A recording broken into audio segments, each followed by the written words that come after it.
안에 있는 자매 여러분, 형제 여러분 감사합니다. 제가 여기 서 있는 게 맞겠죠? 네. 소리도 잘 들리시죠? 네. 좋습니다. 오늘 이 중요한 자리에 저를 불러주셔서 감사합니다.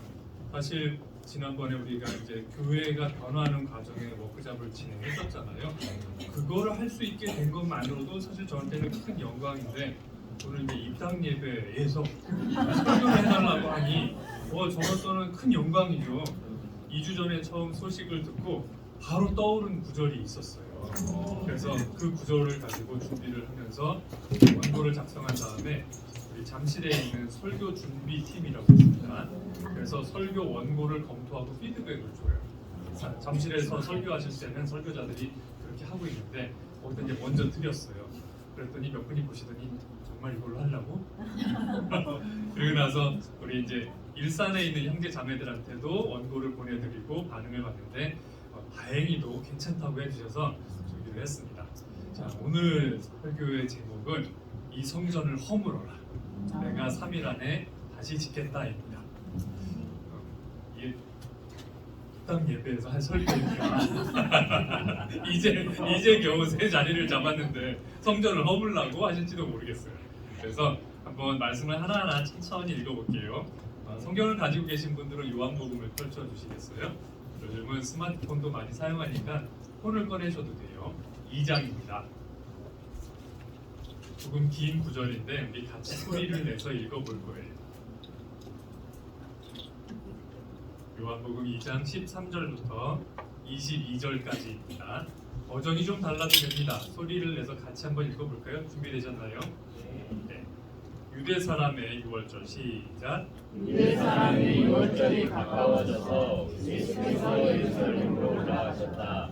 그는 성전들에서 소와 양과 비둘기를 파는 사람들과 돈 바꿔거둔 사람들이 앉아 있는 것을 보시고 노끈으로 채찍을 만들어 양과 소와 함께 그들을 모두 성전에서 내쫓으시고 돈 바꿔거둔 사람들의 돈을 쏟아부으시고 상을 불러 엎으셨다.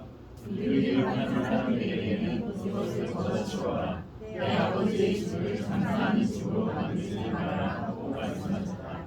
제자들은 주님의 집을 생각하는 절정이 말씀을 있었다 하고 말씀을 기억하였다. 유대 사람들이 예수에게 물었다. 당신이 이런 일을 하다니 무슨 표징을 우리에게 보여주겠소? 예수께서 그들에게 말씀하셨다. 이 성전을 허물어라. 너는 내가 4일 만에 다시 세우겠다.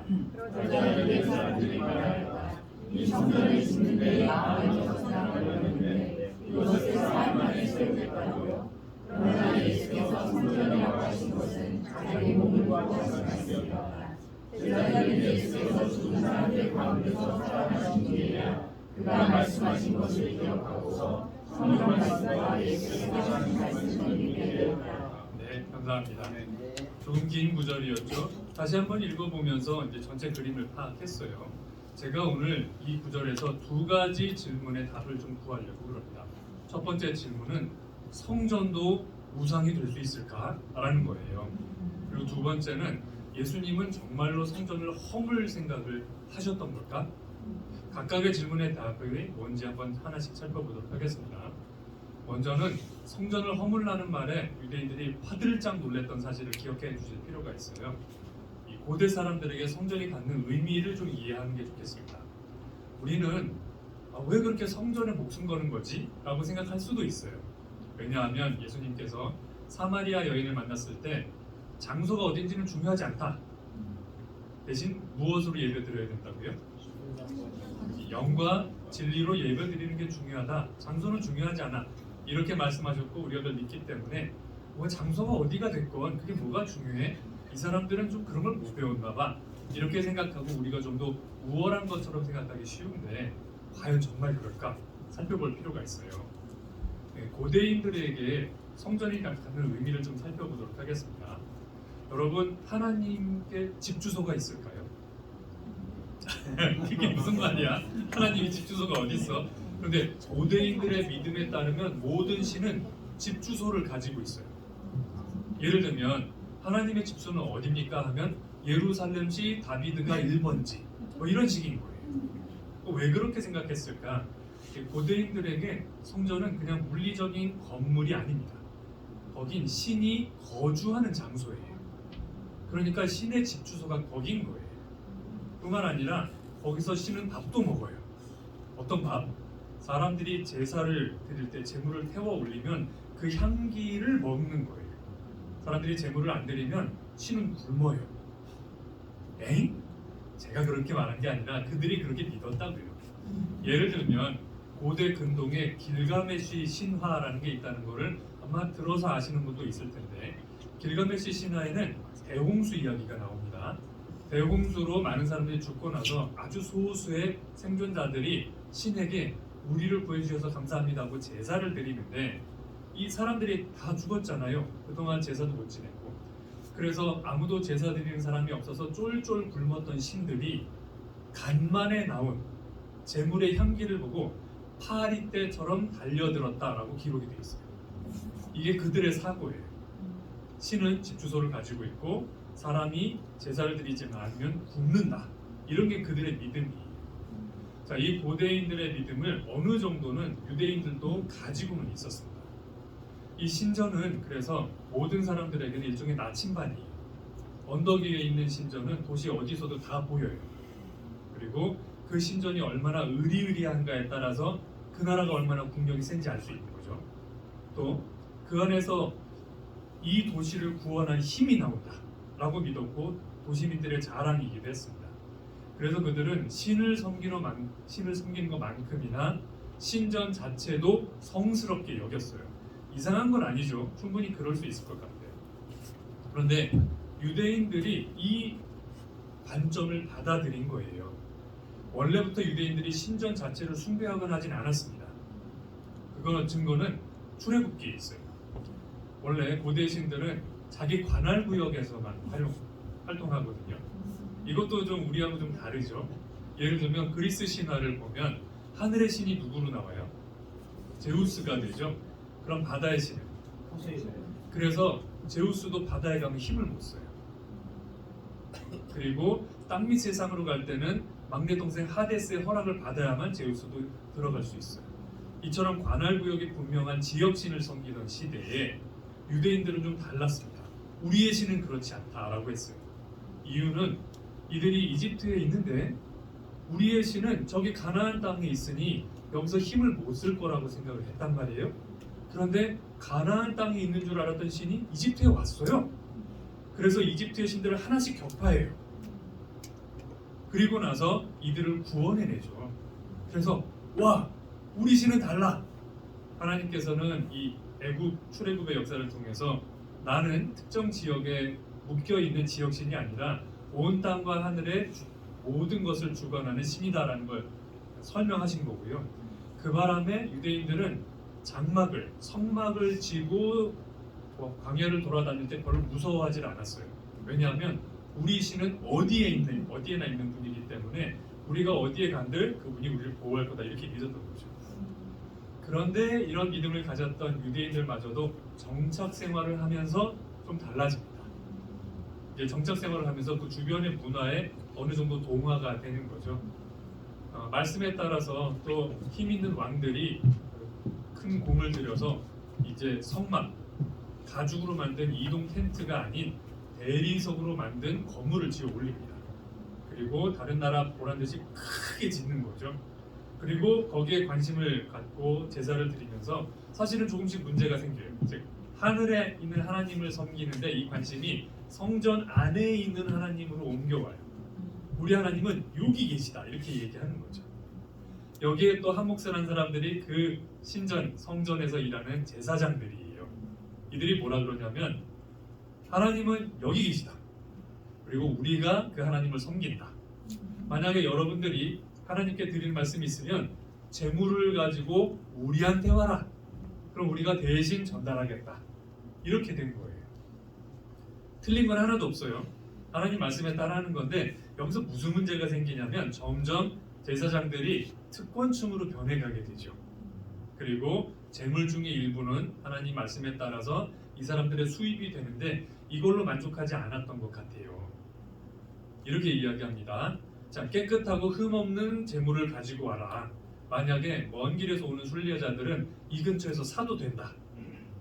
그러기 위해서 성전의 앞뜰을 내줍니다. 성전의 구조를 보면 성전 건물이 있고요. 그 앞에 뜰이 있어요.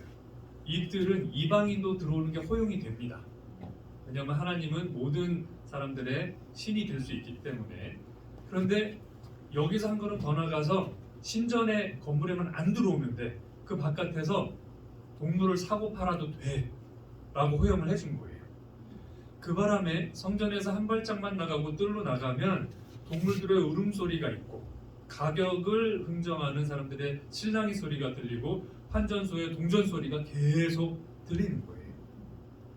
사람들이 이거 조금 아닌 것 같은데 라고 하지만 성전을 관리하시는 분들이 아무 말 안 하고 그렇게 하라고 하니까 뭐 그것도 괜찮은가 보지 하고 조금씩 기준을 낮춥니다.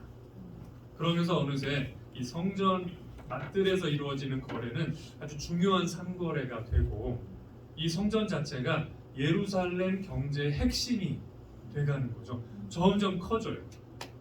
그러면서 어느새 하나님을 모시기 위해 세웠던 성전이 하나님만큼 중요해지고 그 자체가 이제 서서히 우상이 되는 거죠.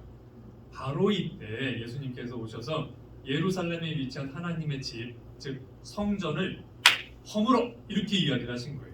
그러니까 이거 사람들한테는 어마어마한 도발인 거예요. 단지 오랜 시간 걸려서 만든 건물을 허물라고 이게 아니라 야 사람이 집에서 쫓겨나면 갈 데가 없는 것처럼 성전을 허물면 하나님은 갈 데가 없어요. 그럼 여기 떠나버려. 그럼 안 되지 우리 신인데 이렇게 생각을 한 거예요. 그런데 예수님은 좀 달랐어요. 이게 성전인가? 성전이면 성전의 기능을 수행해야지. 그걸 못하잖아. 이미 시장으로 바뀌었잖아. 이렇게 이야기를 하신 거예요. 말씀에 써있죠. 나의 아버지의 집을 장사하는 집으로 만들지 말라. 예수님이 보시기에는 이미 이 성전이 기능을 상실했어요. 자, 이때 예수님께서 굉장히 거칠게 행동하시죠. 목끈을 메고 짐승을 쫓아내는데 짐승 주인이 어떻게 했을까요? 화나서 어떻게 행동해요? 막아 세우려 하지 않았을까요? 그러다가 혹시 예수님의 채찍에 맞는 사람도 있었을까요? 아마 있었을 것 같아요. 그렇죠? 게다가 환전상에 판을 뒤엎고 동전을 다 뒤엎고 여러분 그렇게 행동하면 어떻게 하시겠어요? 이거는 말이 안 되지. 그래서 이 부분을 보면서 유독 예수님의 이 폭력적인 모습이 좀 불편하게 느껴지는 경우도 있어요. 저도 그래요. 근데 한번 상상을 해봅시다. 여러분이 여행을 끝나고 집에 오는데 모르는 사람들이 있어. 여기 음식 그릇이 있고 시켜 먹은 것 같아. 여기는 노래 부르고 있고 여기는 화투 치고 있고 여기 내 침대에서 잠을 자네. 자 이때 여러분 저기요 이제 끝나신 것 같아요. 나가신 것 같아요. 저희 집 이렇게 말씀하실 분이 있을까요? 아무도 그렇게 안 할 거예요. 그죠? 당신들 뭐야? 다 신고해 버릴 거야. 막 이러면서 소리 지르고 밀고 심지어 때리기도 하지 않을까요? 그런 모습을 보면서 옆에 누가 폭력적이다. 분노 조절 장애가 있다. 이렇게 말하는 사람이 있을까요? 없지요. 우리는 우리 집을 지킬 권리가 있고 또 내 가족들을 위해서 불안담들과 싸워야 되는 책임도 있습니다. 그래서 예수님께서 폭력적인 모습을 보였다는 것은 지극히 정상적인 거예요. 예수님이 이렇게 말하신 거예요. 다 내 집에서 나가! 이렇게 하신 거예요. 자, 어쩌다가 유대인들은 예수님의 그렇게 소중하게 여기고 또 하나님의 집이라고 부르는 장소가 이렇게 되도록 놔뒀을까요? 어느새 이제 성전이 하나님의 집에서 멈추지 않고 그 자체가 우상이 되고 우선순위가 뒤바뀌었던 것 같아요. 이 모습을 저는 저 안에서도 보기도 합니다. 저희 집에 가면 성경책이 여러 권 있어요. 아마 여러분 집도 그러시겠죠? 저희 집 식구가 5인데다가 우리말 한글 성경도 왜 뭐 세 번역이 있고 우리 예전에 쓰던 현대인의 성경이 있죠. 거기 영어 성경에 히브리어 성경 한두 권 합치면 한 성경만 20권 돼요. 저희 집에. 게다가 주석서 합치면 얼추 50권 돼요. 사람들이 오면 와 그러면 제가 속으로 잘했어. 제가 스스로 이렇게 기뻐요. 근데 문제는 뭐냐면 제가 그 책들을 잘 안 봐요. 그러니까 이게 뭐냐면 성경이 제 우상이 된 거예요. 이게 있으면 뿌듯해. 내가 안 읽어도 와 나는 영적인 사람이다. 이거 봐 성경책만 20권이 넘어. 이런 생각을 하게 되는 거예요. 정작 성경을 안 읽고 성경에 관한 책들은 읽어요. 주석서를 읽기도 하고 묵상집을 읽기도 하고 많이 읽어. 근데 정작 성경을 안 보면서 나 같은 사람은 별로 없을 거야. 네, 하나님이 만드신 것이 하나님을 대신하는 일은 제 삶에도 일어나고 있었습니다. 잠실교회 제자들은 어떤지 아세요? 잠실에서 나올 때 올해 초에 소극장에서 첫 번째 예배를 드렸어요. 와 진짜 정말 그 무릎이 맞닿을 정도라는 말이 뭔지 알 것 같아요. 다닥다닥부터 앉아서 예배를 드렸어요. 사진으로 볼 땐 굉장히 넓었거든요. 근데 그렇지 않더라고요. 가보니까 너무 좁아. 어쩌면 여기 장소도 처음에 사진으로만 보신 분은 어머 여기를 어떻게 채워 했는데 와보니 에게? 이럴지도 몰라요. 사진으로 본 것과 좀 사뭇 달랐어요. 근데 이제 정작 힘들어하신 분들은 초등학생 또는 그 저학년 아이들을 키우는 부모님이셨어요. 왜냐하면 소극장에 이 배우 분장실이 있기는 했는데 그게 너무 좁았고요. 그게 그나마 주일학교 장소였어요. 그러니까 일부 제자들 중에는 주일학교를 생각해서는 그냥 잠실이 있어야 되나 이렇게 생각하는 사람도 있고 또 한동안 그냥 우리 집 앞에 있는 교회 갈까? 거기는 주일학교 정말 잘 운영하는데 이런 생각도 들었던 거예요. 그런 게 없던 사람들마저도 사실 아니 우리도 헌금 냈고 다 권리가 있는데 쫓겨나는 것 같고 이거 뭔가 이상해. 그래서 굉장히 마음이 상했어요. 그때 이제 PSW에서 오신 우리 믿음의 선배들이 저희들한테 조언 주기를 예배당은 신앙의 본질이 아닙니다. 여러분이 해악한 리더십을 떠나서 영적으로 건강해지는 게 훨씬 중요합니다. 그 말을 듣고서야 저를 포함한 많은 사람들이 아 맞네. 예수님도 그러셨지. 장소가 중요하지 않다고 영과 진리로 그 말이 그거였네 하고 뒤늦게 이해를 했어요. 그러니까 우리 자신도 어느새 예배당이 일종의 우상이 된 거였어요. 중요하지 않은 것 그렇진 않죠. 중요해요. 하지만 하나님만큼 중요하지 않은데 때로는 거기에 의존하고 있었습니다. 여러분은 좀 어떠세요? 우리가 이제 예배당을 하나 마무리하고 이쪽으로 옮기는데 혹시 그 과정에서 와 잘됐다 이렇게만 느끼는 분 있지는 않았을 것 같아요. 어떤 분들은 불편하다부터 시작해서 어쩌다가 우리가 이렇게 됐지? 이 장소를 옮기는 게 아니라 왜 교회가 이렇게 된 거야? 라고 생각하셨을 수도 있어요. 근데 한번 돌아보도록 하겠습니다. 혹시 그 마음 어느 한 구석인가 우리가 어느새 성경을 숭배하거나 또는 깔끔한 예배당의 자부심을 갖거나 아니면 경건해 보이는 리더, 목회자 중심으로 신앙생활을 하고 있었던 건 아닐까요? 만약에 그렇다면 사실은 하나님께서 우리를 보시고 기뻐하지 않으셨을 거예요. 예수님께서는 하나님이 만드신 것이 하나님을 대신하면 이때 치울 때가 됐다 이렇게 생각하셨습니다.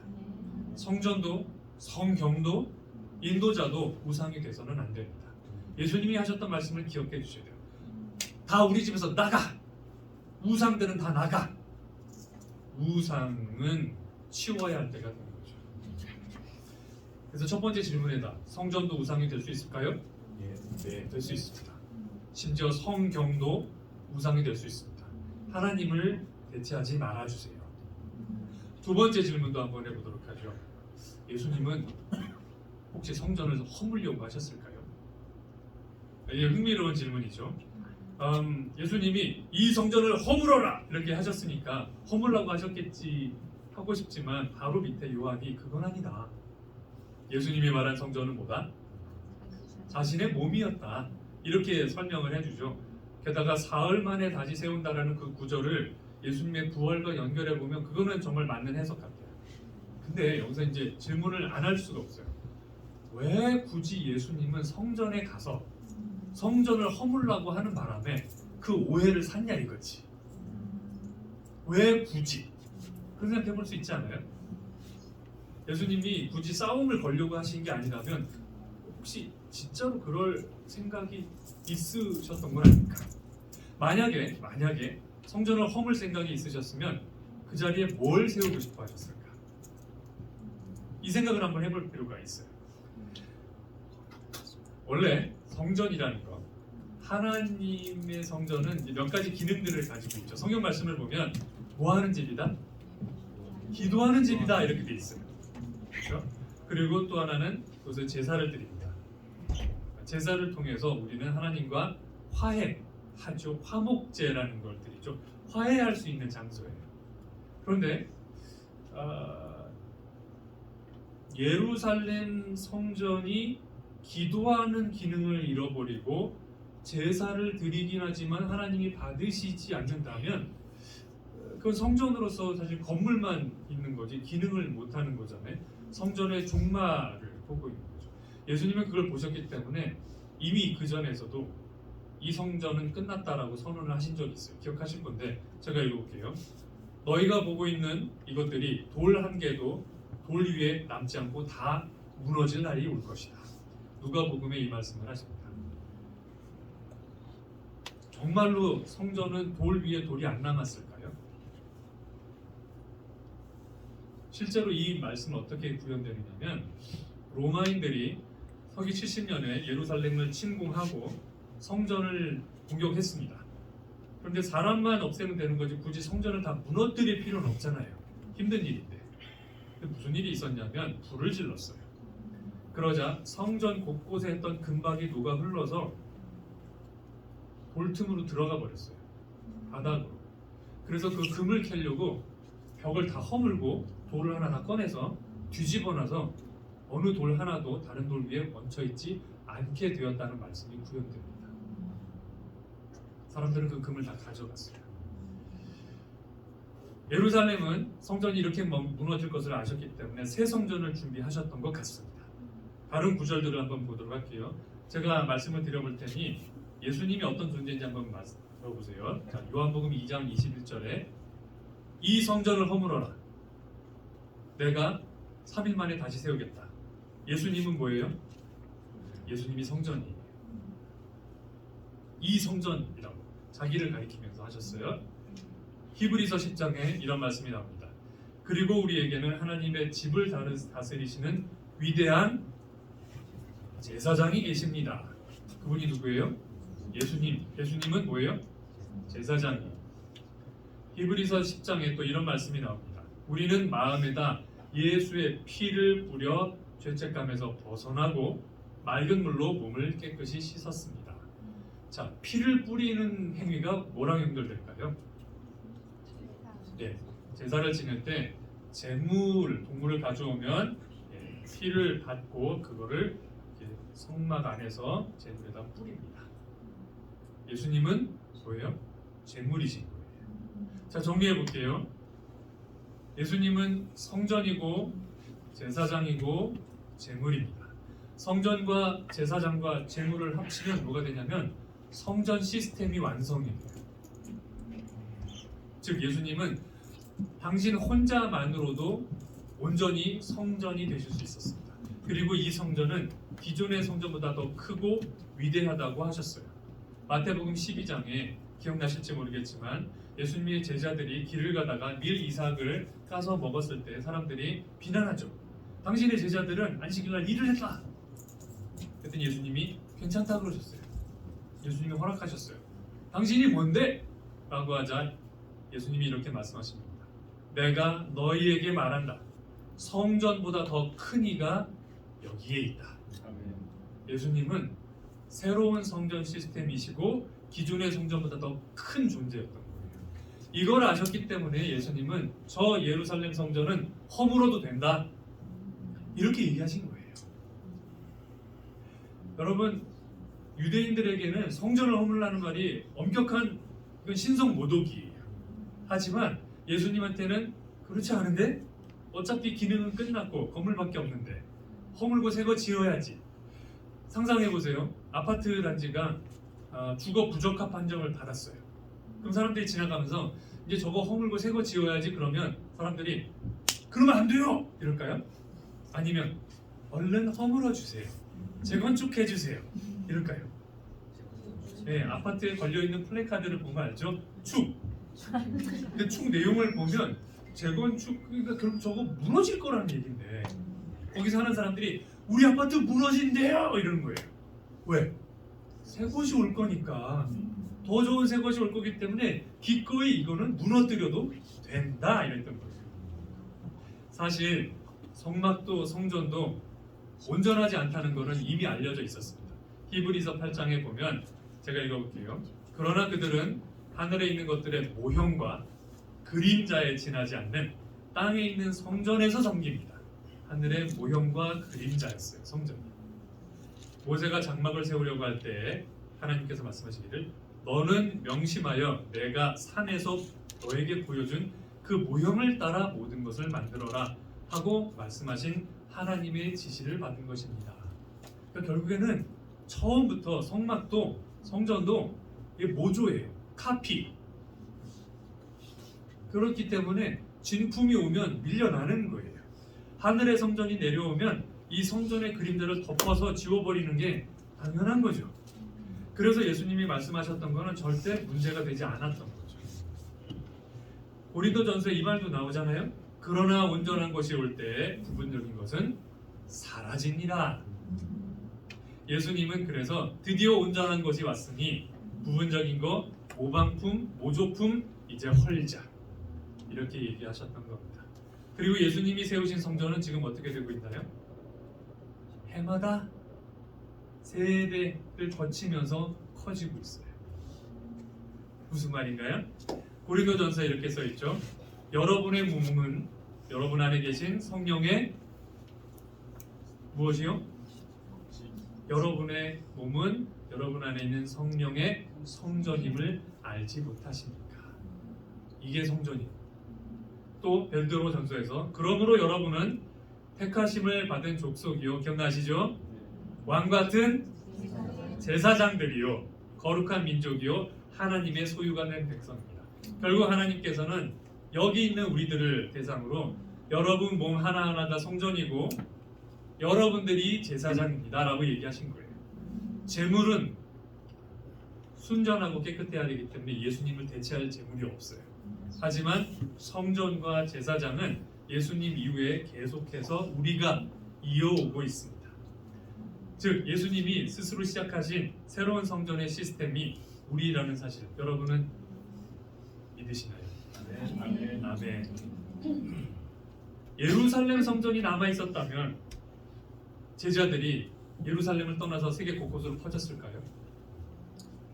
쉽지 않았을 것 같아요. 실제로 예루살렘 성전이 무너진 다음에 유대인들도 자기 선조가 그랬던 것처럼 열심히 고향으로 돌아가지 않았습니다. 왜요? 그들에게는 하나님이 성전 안에 계신데 하나님이 안 계신 거예요. 성전이 없어졌고 집 떠난 하나님이 안 계시니까 굳이 공들여서 예루살렘에 돌아올 이유가 없었어요. 그런 까닭에 숱한 사람이 노력들은 했지만 느헤미야 때처럼 열심히 고국으로 돌아오지 않았고 거의 2000년 가까이 떠돌다가 2차 대전을 거치면서 떠도니까 이 꼴 나는구나, 우리 돌아가자. 그래서 돌아갔지만 여전히 성전은 없죠. 우리는 성전이 없기 때문에, 즉 기독교인들은 성전이 없기 때문에 어디를 가도 별로 어색함이 없어요. 왜냐? 성전이 우리 다른 버전이 있어요.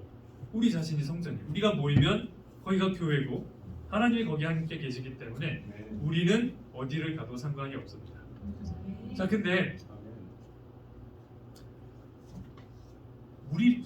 여기 있는 우리를 한번 돌아볼게요. 지난 1년여간의 과정을 거치면서 과연 어떤 일이 벌어졌었나? 우리가 선교를 하겠다고 일산의 교회를 세웠습니다.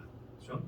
그리고 사람들에게 말씀을 전했고 세례를 주고 그리고 그들이 제자가 돼서 이 교회가 커졌는데 어느 때부턴가 우리도 이 예배당 안에 머무는 교인들로 변하지 않았을까요? 그리고 이 예배당이 하나님께 기도를 드리고 교제를 나누고 성경을 가르치고 배우고 새로운 삶이 영원히 태어나는 곳으로서의 기능을 조금씩 잃어버렸던 것은 아닐까요? 없었다고 말을 하는 건 아니에요. 있었지만 하나님 보시기에 예전 같지 않다, 건강하지 않다, 해악한 리더십과 함께 무너지고 있다, 이렇게 생각을 하셨다면 하나님은 예수님이 그러셨듯이 기꺼이 말씀하실 거예요. 이 성전을 허물라. 내가 기꺼이 다시 세우겠다. 말씀을 다시 한번 보도록 하겠습니다. 이 성전을 허물어라. 그러면 내가 사흘 안에 다시 세우겠다. 예수님이 말씀하신 것들은 다른 말씀에도 종종 그랬듯이 두 가지 의미를 갖고 있었습니다. 첫 번째, 사람들에게 얘기한 거죠. 너희들이 악한 사람의 손을 빌어 이 몸을 죽일 거다. 이 성전을 무너뜨릴 거다. 하지만 다시 3일 안에 내가 세울 것이고, 그때 내가 하나님이 보내신 사람이란 것을 너희가 알게 될 것이다. 요한의 해석이 이거였고요. 또 하나는 너희들의 죄가, 유대인들, 믿지 않는 사람들의 죄가 사실상 이미 이 성전과 그 시스템을 망가뜨리고 훼손했다. 그러면 때가 됐을 때 이 빌딩도 무너질 것이다. 그러면 나 예수님이 새로운 성전이 되고 새로운 제사장이 되고 유일한 제물이 되어 성전 시스템을 복원할 것이다. 그리고 나를 통해서 구원받는 모든 사람들이 이 성전의 일부가 되어, 이 성전에 방문하는 게 아니라 이 성전의 일부가 되어 대대손손 하나님을 찬양할 것이다. 이렇게 말씀하신 거예요. 우리에게 적용되는 포인트를 한번 다시 보도록 할게요. 우리가 혹시 그동안 너무 예배당에, 시스템에 의존하고 살지는 않았나요? 어셔가 있고 찬양하시는 분이 있고 설교하는 분이 있고 인도하는 분이 있으니 나는 오케이, 여기 오기만 해도 잘한 거야. 일단 포기하지 않고 오신 것만큼은 잘하셨어요. 충분하지는 않습니다. 그렇지만 경고 사인이 바로 들어오죠. 깜짝이야. 올해 하나님께서는 일상교회를 흔들고 정비하시고 무너뜨리고 새로 세우셨습니다. 그 바람에 좀 고생스럽습니다. 하지만 교회의 시스템이 무너지면서 원래 시스템에 가리워져 있던 하나님이 드디어 보이기 시작했습니다. 우리 믿음을 온전히 하나님께 그대로 가지고 가야 되는 상황이 벌어진 거죠. 다행스러운 건 새로운 성전이 있습니다. 예수님께서 스스로 성전이 되시고 제물이 되시고 제사장이 되셔서 온전히 성전 시스템을 복구하셨으니 여러분 이 성전의 일부가 되시고 이 성전을 키워가시기를 바랍니다. 성전을 허물라는 말은 위협이 아니라 그래서 새로운 것을 맞이할 준비를 하라는 하나님의 예수님의 초청임을 기억해 주시길 부탁드리고 오늘 저의 말씀을 마치도록 하겠습니다. 감사합니다.